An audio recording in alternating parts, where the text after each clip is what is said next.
चलिए फिनिश्ड आपका कॉन्सेप्ट। ठीक है, मेरी वसीयत पे ऑटोग्राफ लेने आया? ये आपकी वसीयत नहीं, ये मेरा फ्रस्ट्रेशन है। ये आप ही का कॉन्सेप्ट है जिसे आपने मुझ पे स्क्रिप्ट लिखवाया। बहुत पुराना है यार। पुराना कहाँ है? नहीं, सफेद है, कड़क है। अरे मैं पेपर के नहीं, आपके कॉन्सेप्ट की बात कर रहा हूँ। कॉन्सेप्ट बहुत पुराना है। पुराना क्या है? कुछ भी नहीं है, कितने सालों से यही चलता आ रहा है। अरे हीरोइन भाग के गले मिलते तो मिलने दे, गाने बजते तो बजने दे। आजकल तो सेंसर की प्रॉब्लम भी नहीं है। देखिए मैं क्या बोल रहा हूँ सर, हम कुछ हटके ट्राई नहीं कर सकते हैं? कुछ अलग, कुछ नया। हटके क्या है? कुछ भी नहीं है। देख, मैं तुझे फिल्में बनाने का फॉर्मूला समझा था। यहां से हम लोगों ने हॉलीवुड का रोमांस लिया, अब वहां से जापानीज फिल्म की हम लोगों ने कहानी ली। अब परायों से इतना ले रहे हैं तो अपनों को छोड़ेंगे? कैसे छोड़ेंगे? पकने दे। अब मैं इसमें कॉमेडी डाल रहा हूं। ये कॉमेडी, ये कॉमेडी, ये कॉमेडी। एनीवे देखिए सर, मैं बहुत डिप्रेस्ड हूँ। मेरा अभी अभी ब्रेकअप हुआ है, मेरा दिल टूटा हुआ है। मैं आपकी कॉमेडी फिल्म नहीं लिख सकता हूँ। तो दिल टूटा है ना, पेन कहाँ टूटा है? मैं तुझे आइडिया देता हूँ। एक विलन वहां से चल के यहां आके और एग्रीमेंट पे साइन करने के लिए कहता है। सामने वाली पार्टी तैयार नहीं।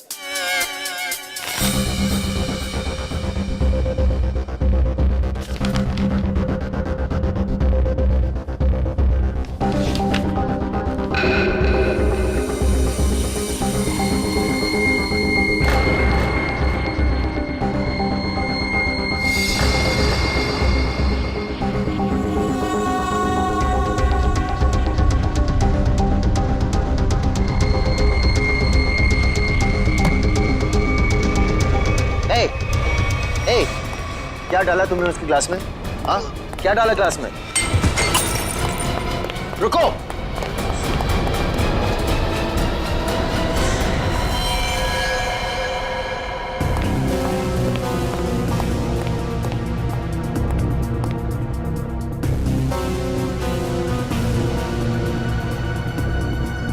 ये तो उस आदमी ने इसे मारा है। मैंने अपने आंखों से देखा। उसने इसके ग्लास में जहर डाला था। तो क्या करे? निकले? ऐसी सिचुएशन में सब एक ही काम करते हैं, सीआईडी को बुलाते हैं।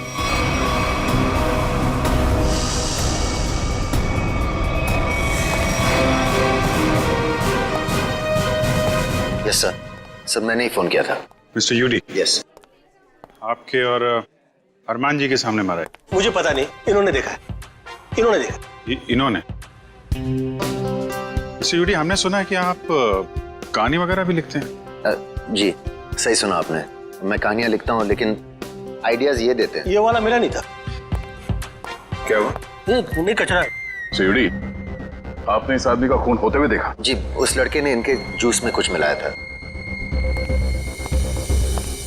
ये लैपटॉप? उसी का है, छोड़ के भाग गया। भागते चोर की लंगोटी छोड़ गया? मतलब चोर निकल लिया, लंगोटी छोड़ गया। इसमें तो कुछ भी नहीं, खाली। कमाल है, हिम्मत तो देखो उसकी। इतने लोगों के सामने जूस में जहर मिला के मार डाला इसे, और फिर यहाँ से भाग भी गया। सर मैंने उसे पकड़ने की कोशिश की लेकिन वो... अरे राइटर पेन पकड़ सकते हैं, मुझे नहीं। छोड़िए, हम लोग निकले। आप लोग जा सकते हैं, मगर जरूरत पड़ी तो आप दोनों को फिर मिलना पड़ेगा। मेरी तो नहीं पड़ेगी, शायद इनकी पड़ जाए। राइटर है, लिख के देगा। कर ली। सर, हम लोग यूडी जी का फोन नंबर और एड्रेस लेके आते हैं। अरमान जी, अरमान जी, हाँ, अरमान जी, आप तो रियल लाइफ में भी स्टार है। मैं आपका बहुत बड़ा दीवाना हूँ। वो तो आपकी एज से नजर आ रहा है। मैं बचपन से आपकी फिल्में देखते आ रहा हूँ। तो फिल्में डिस्कस कीजिए ना, एज क्यों डिस्कस करना है? कितने बढ़िया डांस करते हैं आप। Thank you so much. देखिए, यहाँ पे कोई मर गया है और आपको इनकी डांस की पड़ी हुई है। अब अरमान जी, ये कौन है? इन्होंने मेरी फिल्म लिखी है, ये यूडी है। ओह, फिल्म आपने लिखी है? जी। Very good very good. अरे फिल्मों में गाने वाने डाले हैं कि नहीं? Of course. मुझे बहुत सारे गाने चाहिए। सर का डांस हमें बहुत पसंद है सर। हाँ, अरमान जी, अगर आपको क्राइम फिल्म में किसी जांबाज पुलिस ऑफिसर की जरूरत पड़ेगी ना तो मुझे बुला लेना। मुझे अच्छा डांस करना भी आता है। दिखाओ दिखाओ। अरे जो देखा ना वो काफी हम निकले। अरे कहाँ जा रहे हैं आप? अरमान जी, वैसे आप यहाँ क्यों आए थे? हम लोग की फिल्म हैप्पी एंडिंग के प्रमोशन के लिए आए थे, जो कि 21 नवंबर को रिलीज हो रही है। सुपर हिट फिल्म है, कॉमेडी है, धमाल है, बेमिसाल है। अपने परिवार के साथ देखना जरूर देखूंगा। मैं अपनी वाइफ को साथ में लेके जाऊंगा और स्क्रीन के सामने डांस भी करूंगा। आप सीआईडी है ना? हाँ, आपको कोई शक है क्या? नहीं, हमारी तरफ से आप सबको शुक्रिया। आपकी वजह से हम सब सेफ हैं। वो तो है। निकले चले। अरे एक सेकंड जरा बताइए ना कि अगली बार आपसे कब मिलेंगे? 21 नवंबर को अपनी नजदीकी थिएटर में। आपका फोन नंबर और एड्रेस चाहिए था। This is my card. Best luck for your film. Thank you so much. Best luck sir. Thank you so much. कर लिए।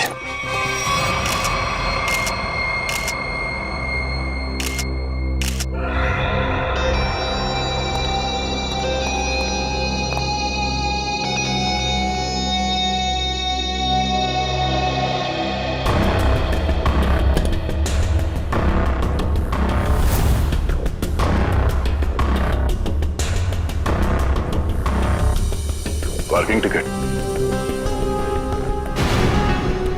प्रतीक, ये आदमी यहाँ होटल में ठहरा था या कहीं बाहर से आया? नहीं सर, ये हमारे होटल के गेस्ट नहीं है, कहीं बाहर से आया था। ये जो लड़का भागा है उसका चेहरा तो देखा होगा ना आपने? हाँ सर, देखा है। उसका स्केच बनवाइए जरा। Okay sir. और ये पार्किंग टिकट है, मतलब किसी गाड़ी से आया था। देखो जरा। जी सर। इस पे जो गाड़ी का नंबर लिखा हुआ है ना? जी। देखो गाड़ी कहाँ पे है। जी सर। फ्रेडी, वॉचमैन से पता करो जो आदमी यहाँ से भागा था वो यहाँ से बाहर गया कैसे। Yes sir.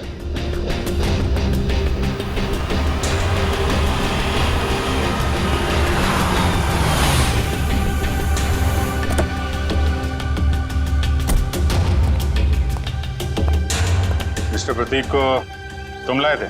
जी सर। कहाँ से आया था वो? होटल क्राउन रूट से। खार में है साहब, वो कहीं बाहर से आकर वहाँ रुके थे। सर, वॉचमैन ने बताया कि वो लड़का आया तो स्कूटर से था, मगर जाते समय बाउंड्री वॉल कूद के भाग गया। तब तो स्कूटर अभी भी यहीं पे होगा। देख, तुम सीसीटीवी फुटेज चेक कर लो, तब तक मैं होटल क्राउन रूट चेक कर लेता हूँ जहाँ पे प्रतीक ठहरा हुआ था। ठीक है। देखिए, हम लोग सीआईडी से, आपके ये गेस्ट मिस्टर प्रतीक, इनका किसी ने जहर दे के खून कर दिया है। हे भगवान। मैडम, हमें आपके इस गेस्ट के बारे में वो सारी जानकारी चाहिए जो आप लोगों के पास है। सर, मिस्टर प्रतीक दिल्ली के रहने वाले हैं और यहाँ बिजनेस के सिलसिले में वो हमेशा आते जाते रहते हैं और वो जब भी आते हैं हमारे होटल में रुकते हैं। हमें मिस्टर प्रतीक का कमरा दिखाइए।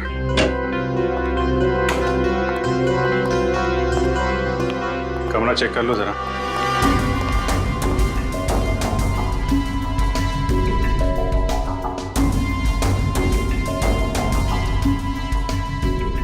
काफी भारी है सर, ऐसा लग रहा है इससे प्रतीक जी पूरे 1 साल का कपड़ा पैक करके आते थे।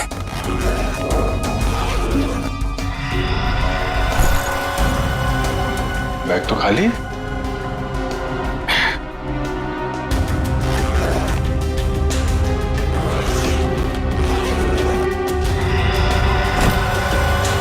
खाली बैग और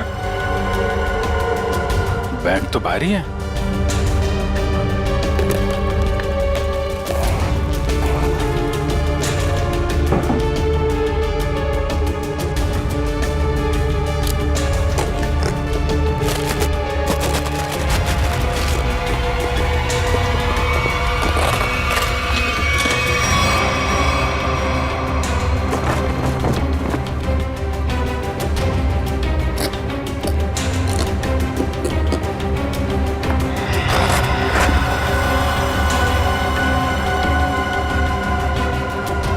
बैग में पैसे छुपा के रखा है।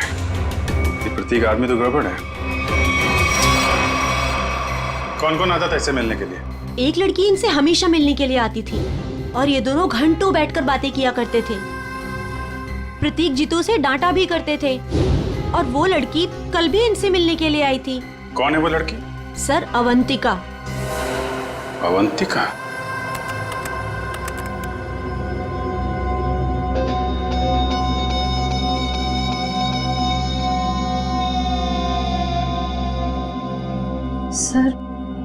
सर वो स्कूटर काफी देर से वहीं पर है। हाँ श्रेया, ये स्कूटर खुनी का हो सकता है। बजा, जरा इस फुटेज को और पीछे से प्ले करना।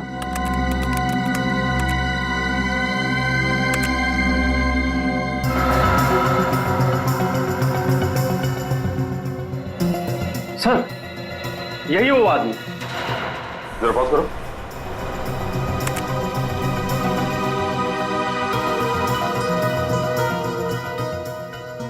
सर ये तो वही आदमी है। हाँ श्रेया, स्कूटर का नंबर लेकर आरटीओ से पता करो ये स्कूटर किसके नाम से रजिस्टर्ड है और उसका एड्रेस है क्या।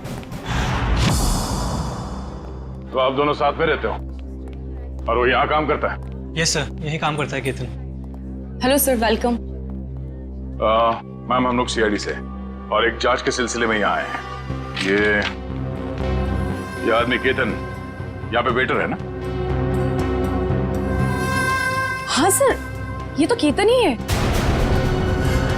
इस केतन ने एक आदमी को जहर देके मार डाला और अब फरार है। इसी की तलाश में हम लोग यहाँ पर आए हैं। लेकिन सर ये तो काम छोड़कर जा चुका है यहाँ से। पर केतन किसी का खून नहीं कर सकता। एक मिनट, वो कुछ दिन पहले काम छोड़ चुका है? हाँ मैम, ये एक दिन ड्यूटी के बीच में से ही चला गया था और फिर लौटकर आज तक नहीं आया। कहाँ चला गया वो? सर, एक लड़की थी, मतलब शायद है, उसके साथ गया था वो। कौन लड़की? सर, एक कस्टमर थी हमारी। करीब 1 महीने पहले से उसने हमारे कॉफी शॉप में आना शुरू किया था। वो रोज आती थी।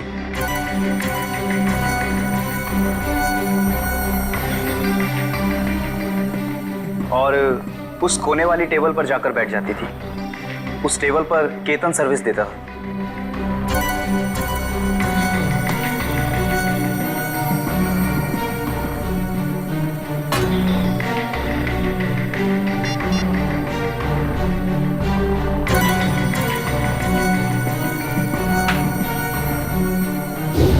सर, केतन ने उसका नाम भी बताया था हमको। क्या नाम बताया था लड़की का? सर, अवंतिका। अवंतिका? श्रेया, यही नाम था ना उस लड़की का भी जो 1-2 दिन पहले प्रतीक से मिली थी? हाँ सर। फिर क्या हुआ? लेकिन अजीब बात यह थी कि वो लड़की एक दिन आदमी से मिलती थी और दूसरे दिन एक औरत से। दोनों से अलग अलग घंटों बातें करती थी, मगर कभी भी दोनों से एक साथ नहीं मिली वो। उन तीनों ने अचानक ही आना बंद कर दिया। अवंतिका की राह देखते देखते केतन निराश हो गया। किसी काम में उसका मन ही नहीं लगता। Ketan, what's wrong with you? तुम्हें हो क्या गया अचानक? तुम ना ही तो पहले की तरह सर्विस देते हो और ना ही ऑर्डर ठीक से लेते हो। और तो और तुम उस टेबल पर लोगों को बैठने से मना क्यों करते हो? Sorry ma'am. देखो, सॉरी वॉरी यहाँ नहीं चलेगा। तुम्हें काम करना है तो ठीक से करो, वरना छुट्टी लो।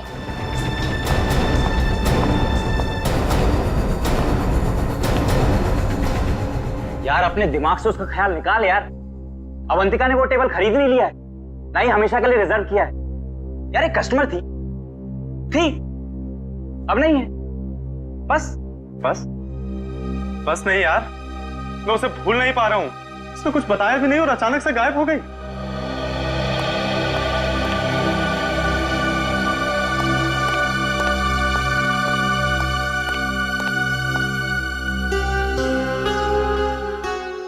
और सर, तभी कैफे के बाहर कोई आया और केतन उसे देख के तुरंत बाहर चला गया। क्या हालत क्या बना रखी है तुमने? शायद वो अवंतिका ही थी, शॉल से अपना चेहरा छुपाए हुए। और केतन सब कुछ छोड़कर उसके पीछे भाग गया। अच्छा, उस आदमी और औरत के बारे में आप लोग कुछ बता सकते हैं जो अवंतिका से मिलने आते थे? नहीं सर, उनके बारे में हम कुछ नहीं जानते। देखिए, हमें इस कॉफी शॉप के अंदर की बाहर की सारी सीसीटीवी फुटेज चाहिए जब से अवंतिका यहाँ आती थी। श्योर मैम, मैं अरेंज करवाती हूँ।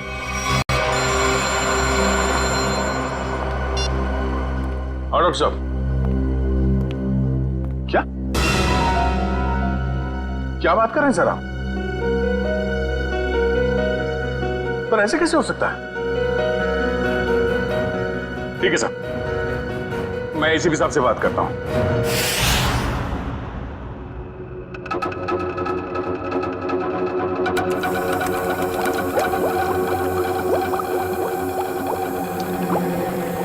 अरे आप ये क्या कह रहे हैं डॉक्टर साहब? हमारी जांच गलत दिशा में चल रही है। बिल्कुल गलत दिशा में चल रही है। आप लोगों का मानना है कि प्रतीक ने जूस पिया और मर गया। हाँ? वेल, जो देखा गया और जो सुना गया वो पूरा सच नहीं है। प्रतीक ने जो जूस पिया था उसका केमिकल टेस्ट करने के बाद हमें ये पता चला कि उसमें कोई जहर नहीं था, बल्कि एक ड्रग था। ड्रग? हाँ, लेकिन प्रतीक ने जूस पिया और जूस पीते ही मर गया ना वो। यही तो सबसे ज्यादा चौंकाने वाली बात है अभिजीत। इस ड्रग की वजह से किसी इंसान को कुछ वक्त के लिए पैरालिसिस तो हो सकता है, उसे लकवा तो मार सकता है, लेकिन कोई मर नहीं सकता है। तो फिर इसकी मौत हुई कैसे? अभिजीत, प्रतीक का खून प्रतीक के खून नहीं किया है। लो, फिर शुरू हो गए पहली पे पहली। अरे साफ साफ बताइए ना सर। साफ साफ बताता हूं, आओ मेरे साथ, आओ।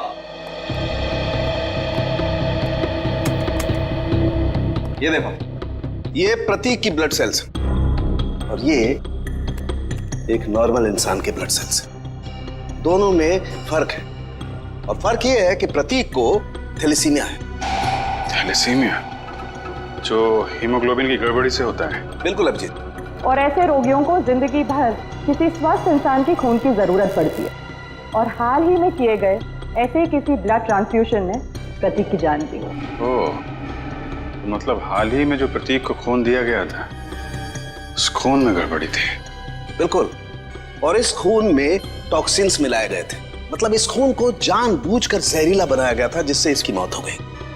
प्रतीक के मरने की शुरुआत तो कुछ दिन पहले ही हो चुकी थी। केतन उसके जूस में कुछ डालता या नहीं डालता, इसकी मौत तो पक्की थी। पर इसका मतलब खूनी केतन नहीं, कोई और है। हाँ, लेकिन केतन ने भी तो इसे पैरालाइज करने की कोशिश की थी। अब ये कौन है जिसने इसकी बीमारी का फायदा उठाया और इसकी जान ले ली? एक आदमी और दो दुश्मन। हाँ जी, मुझे 1 महीने के सारे कॉल रिकॉर्ड डिटेल्स चाहिए, और खास करके 24 घंटे के।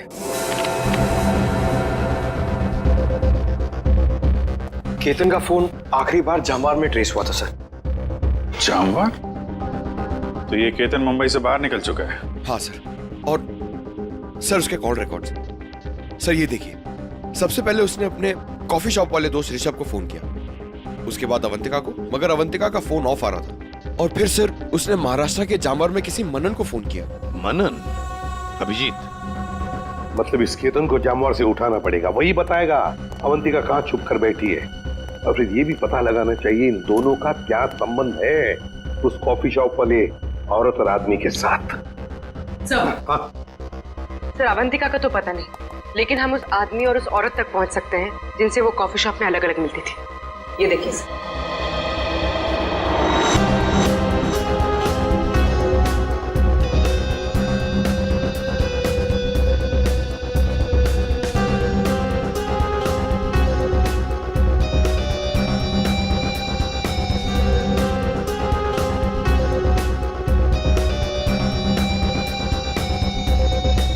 ये लोग तो काफी अमीर दिखते हैं सर, फिर भी यहाँ आने के लिए अपनी कार की बजाय टैक्सी का इस्तेमाल किया है। वही तो अभिजीत, एक टैक्सी के नंबर प्लेट से उनके ड्राइवर्स का पता चल जाएगा, और ये ड्राइवर्स हमें बताएंगे इस अमीर आदमी और औरत के बारे में।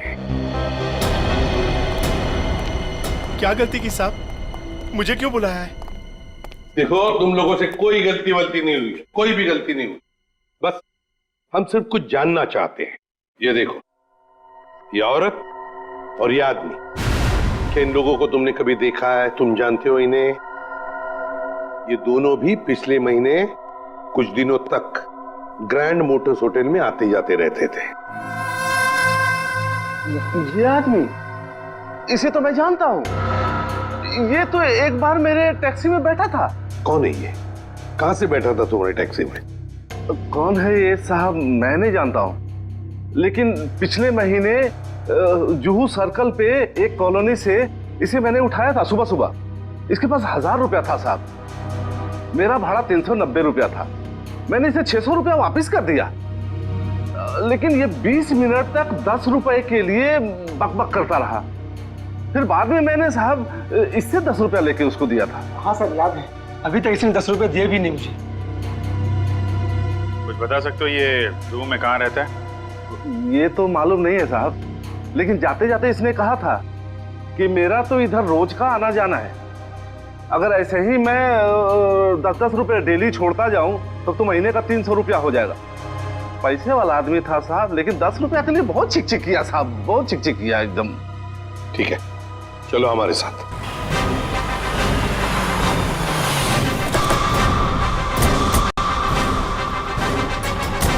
कहाँ पे?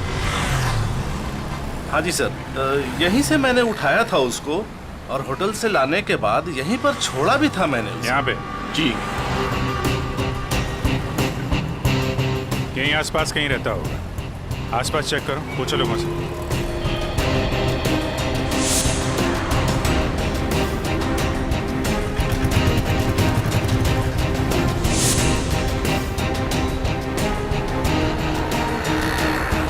अरे भाई साहब, जरा देखना इस आदमी को पहचानते हैं क्या आप? अरे साहब, अभी हमें 5 गाड़ियां और धोना है। मेरे पास बिल्कुल टाइम नहीं है। अरे यार, थोड़ा टाइम निकालो ना काम से, लोगों की मदद भी क्या करो भाई। ठीक है साहब, लाइए दिखाइए फोटो। ये देख। अरे ये तो अपने निरंजन साहब हैं। निरंजन साहब? हाँ साहब, ये यहीं तो रहते हैं। वो सामने वाले दूसरे बंगले में, बंगला नंबर 707। और हाँ साहब, इनकी तीनों गाड़ियां रोजाना मैं ही धोता हूँ। अच्छा, थैंक यू वेरी मच। 707 ना? जी हाँ, 707। Thank you.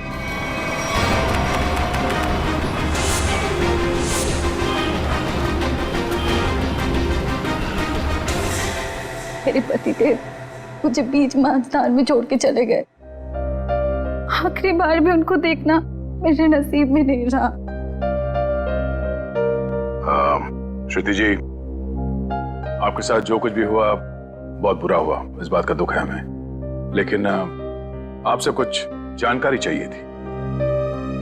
जी पूछिए। प्रीति जी, हमें आपके पति के सूटकेस में छुपा कर रखे गए 15 लाख रुपए मिले हैं।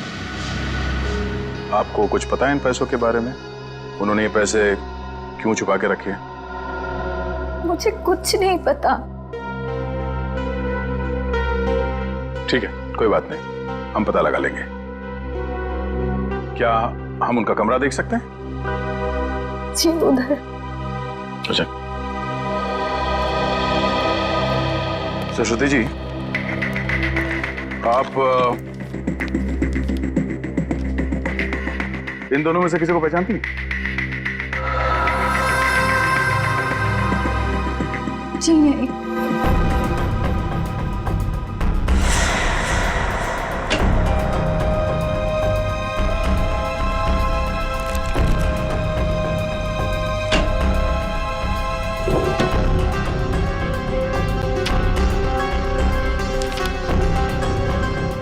ये प्रतीक ऐसा क्या काम करता था कि अलग अलग अकाउंट से इतने सारे पैसे आए हैं यहाँ पे?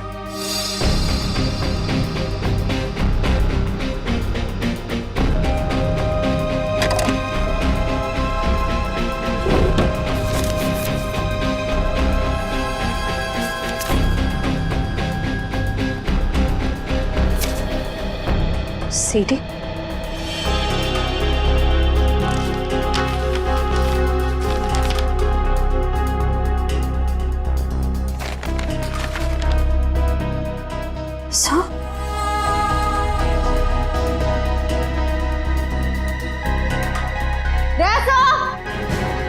आशा, ये देखिए।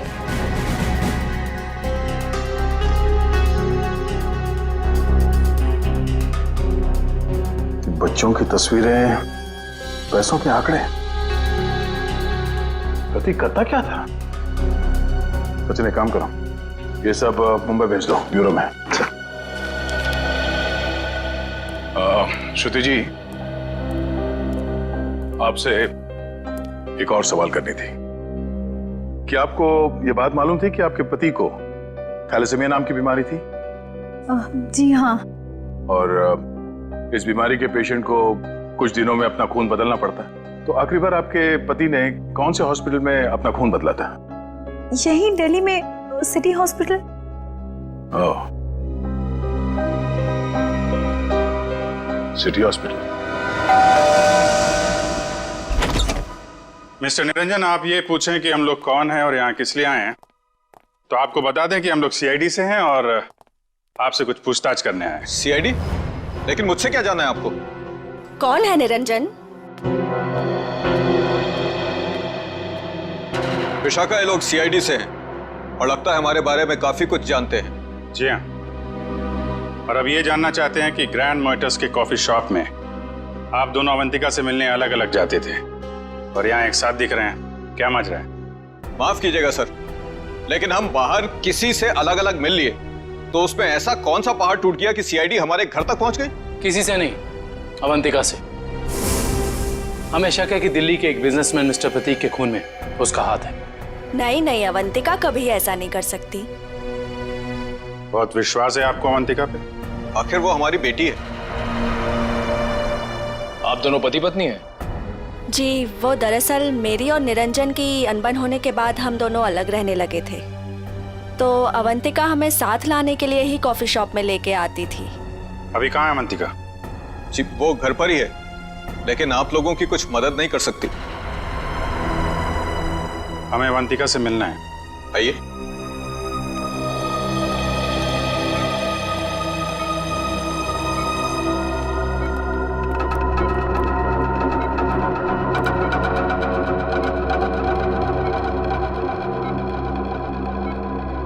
क्या हुआ इसे? सीढ़ियों से गिर गई थी, सिर में चोट लगी है, तब से कोमा में है। डॉक्टर्स ने कहा है कि कुछ महीनों में इसे होश आ जाएगा, इसीलिए इसे हम घर ले आए और घर से ही सारा ट्रीटमेंट चला रहे हैं। नर्स मिशा इसकी देखभाल के लिए पूरे दिन घर पर ही रहती है। मिशा, कैसी हालत है अवंतिका की? सर, अभी तो कुछ कह ही नहीं सकते कि इन्हें कब होश आएगा। अब तो अवंतिका में सिर्फ जान बची है, मगर शरीर और दिमाग पूरी तरह नाकाम है। अब इस केतन को ढूंढना ही पड़ेगा।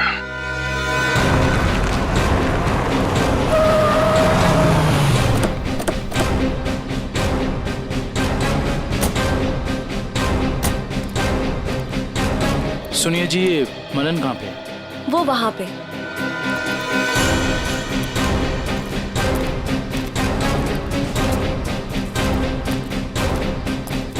ये मनन। हाँ जी, आप कौन? जरा केतन को बुलाओ, उससे मिलना है। कौन केतन? यहाँ कोई केतन नहीं रहता। देखो, केतन ने तुम्हें आखिरी फोन किया था, इसलिए तुम्हारे तक पहुंचे हैं। अब अगर झूठ बोलोगे तो तुम्हें भी साथ में ले जाएंगे। कहाँ ले जाएंगे? वहीं जहाँ बिगड़े हुए लोग ठीक किए जाते हैं, मुजरिमों की मरम्मत की जाती है। अगर केतन यहाँ पे निकला तो उसको छुपाने के गुनाह में तुम्हारी भी मरम्मत हो जाएगी, समझे तुम? नहीं नहीं साहब, ऐसा मत कीजिए। वो अंदर छुपा है, उसके चक्कर में मैं नहीं फंसना चाहता।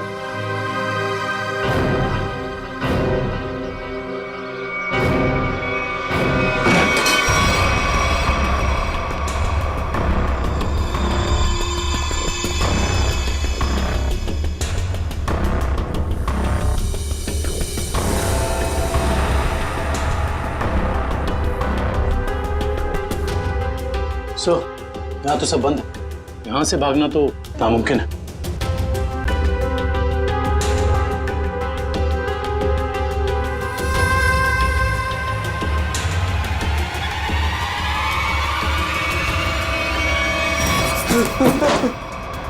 आगे बता रहा हूँ, आगे बता रहा साहब, मैंने सब बातें सुन ली आपकी।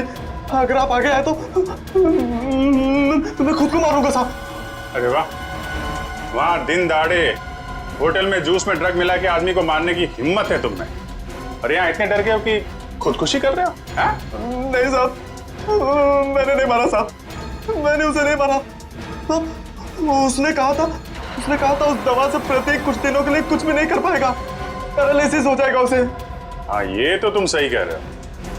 अब ये भी सही सही बता दो कि किसने कहा था। देखो केतन, अगर कातिल को पकड़वाने में तुमने हमारी मदद की तो तुम्हारी सजा कम भी हो सकती है, हैं?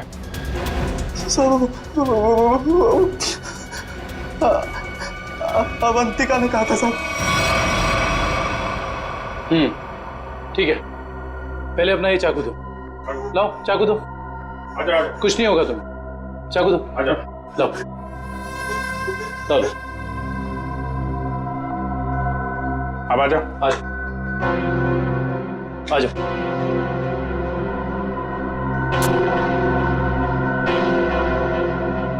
तो अवंतिका ने कहा और तुमने कर दिया। एक लड़की के प्यार में इतने अंधे हो गए थे। साहब, अवंतिका को बहुत बुरी तरह मारा था प्रतीक ने, उनसे उसका दुख देखा नहीं गया, इसलिए उसकी मदद करने का फैसला कर लिया साहब, और नौकरी की परवाह किए बिना उसके साथ निकल गया साहब। देखो केतन, मुझे पता है कि तुम मुझे बहुत पसंद करते हो, पर इस वक्त मैं बहुत अकेले हूँ और सिर्फ तुम ही मेरी मदद कर सकते हो। प्लीज मना मत करना। प्लीज आप रोइए मत, मुझे बताइए क्या कर सकता हूँ मैं आपके लिए। एक आदमी है प्रतीक, मुझे उसके चंगुल से बचा लो, वरना तुम इस अवंतिका को हमेशा के लिए खो दोगे। मैं आपको कुछ नहीं होने दूंगा। ये रहे मेरे पापा के जायदाद के कागजात, इसे प्रतीक को दे देना, और इसे भी। सब प्रतीक जूस पीते नीचे गिर पड़ा तो मुझे लगा अवंतिका ने मेरे हाथों से जहर दिलवाकर मरवा दिया साहब। मैं डर गया साहब, मैं डर के वहां से भाग गया साहब। उसके बाद अवंतिका ने कभी मेरा फोन नहीं उठाया साहब, नहीं मुझे कभी फोन किया। अवंतिका ने धोखा दिया साहब मुझे।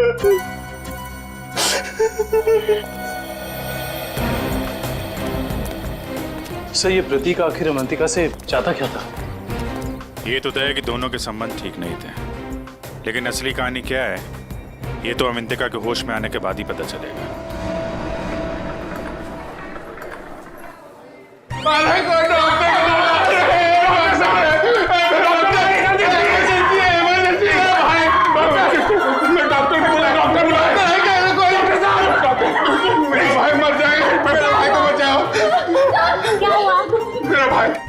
प्रतीक भैया वो मर जाएंगे, उसे बचा लीजिए, डॉक्टर को बुलाइए प्लीज प्लीज। मेरा भाई प्रतीक भैया देखिए, वो इस हॉस्पिटल में ब्लड ट्रांसफ्यूजन के लिए आते थे, उन्हें थैलेसीमिया की बीमारी है। हाँ प्रतीक कैसे है वो? अब तक तो बिल्कुल ठीक थे, अचानक चक्कर आ रहा है उनको, और पता नहीं कुछ और क्या हो रहा भैया, सांस लेने में तकलीफ हो रही है। प्लीज डॉक्टर बुलाइए ना, उसी डॉक्टर को जिसने इलाज किया उसका। अच्छा रुकिए, मैं बुलाती हूँ। Please doctor.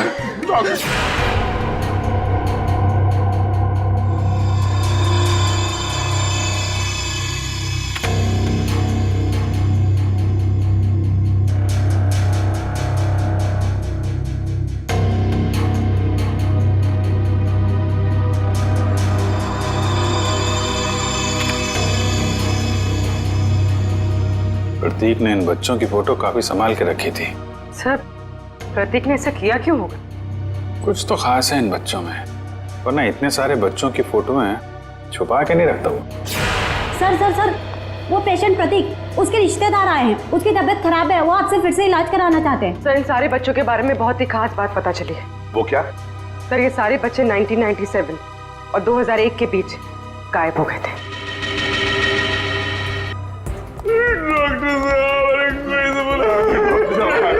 जी, कहाँ है प्रतीक? मैंने उसका इलाज किया था। अरे डॉक्टर साहब, आपने मेरे भैया प्रतीक का ब्लड ट्रांसफ्यूजन किया था? जी। अरे डॉक्टर साहब, मरीज है कहाँ? तूने मारा प्रतीक को, हाँ?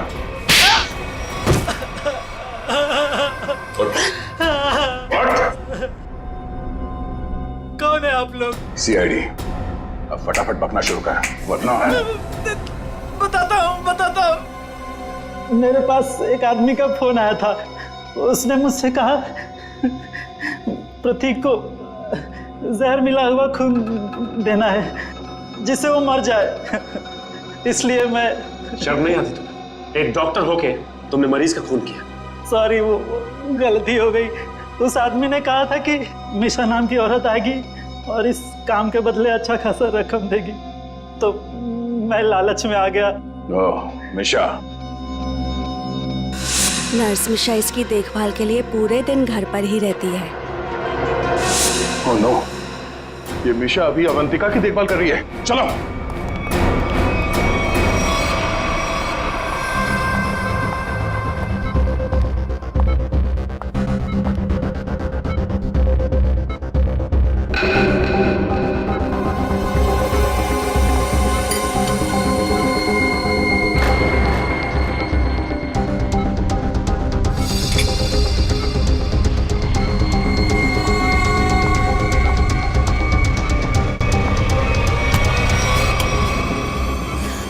तो ये है तुम्हारा असली रूप। एक ऐसी लड़की को मारना चाहती हो जो बेचारी कोमा में है। ये क्या कह रहे हैं आप? मैं तो बस विटामिन का इंजेक्शन दे रही थी। विटामिन का इंजेक्शन है? आप भी काफी कमजोर दिख रही हैं। इनको लगा दो विटामिन का इंजेक्शन। निखिल जरा हेल्प करो। जरा चल हाथ दे। नहीं नहीं, मुझे इंजेक्शन मत दो। नहीं, छोड़ो मुझे। विटामिन का एक नहीं इसमें जहर है। छोड़ो मुझे, जहर है इसमें। सीआईडी इतनी रात को मेरे घर में? अरे ये देखिए ना, ये मिशा आपकी बेटी अवंतिका को जहर का इंजेक्शन लगा के मारना चाहती है।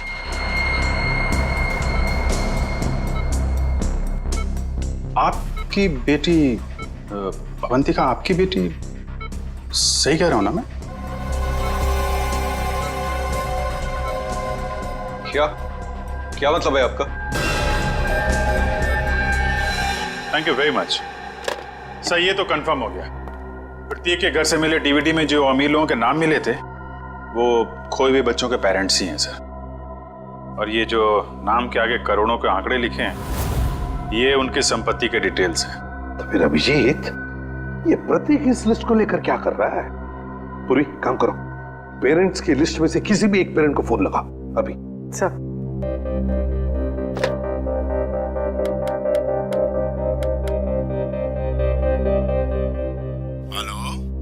Hello mister Kumar. हाँ जी, मैं सीआईडी से बोल रही हूँ। हमें आपसे कुछ बात करनी है। सीआईडी से? कहिए, क्या बात करनी है आपको? मिस्टर कुमार, मैं इंस्पेक्टर अभिजीत सीआईडी से। हम आपके खोए हुए बेटे सोहम के बारे में कुछ पूछना चाहते हैं, जो दिसंबर 1998 में गायब हुआ था जब वो 7 साल का था। माफ कीजिएगा, हम आपके पुराने घाव को ताजा कर रहे हैं, पर क्या उसके बाद से सोहम के बारे में आपको कुछ पता चला? कोई चीज, कोई बातचीत? पता नहीं आप लोग ये क्यों पूछ रहे हैं, मगर 3 महीने पहले एक लड़का सोहम होने का दावा कर रहा था, पर वो जालसाज निकला। मेरे 6 करोड़ लेके भाग गया। My God. मिस्टर कुमार, आप परेशान मत होइए, हम इसकी जांच करेंगे और आपसे जल्दी कांटेक्ट करेंगे। ठीक है। Thank you very much. Thank you. Sir, कहीं अवंतिका भी ऐसे कैरेक्टर तो नहीं? हो सकता है। हमें सब कुछ पता चल चुका है निरंजन जी। जिन अमीर परिवारों के बच्चे बचपन में खो जाते थे, ये प्रतीक अपने आदमी वहां भेजता था, उनके खोए हुए बच्चे बना के, ताकि पैसे कमा सके।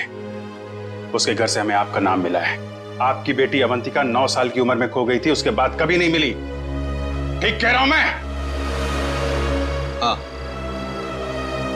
हाँ, मुझे शुरू से मालूम था कि ये लड़की मेरी अवंतिका नहीं बल्कि रीता है, लेकिन इसे झुटलाने का कोई सबूत नहीं मिल रहा था मुझे। एक दिन मैंने इसका पीछा किया। जब सच्चाई सामने आई तो मेरे पैरों तले से जमीन खिसक गई।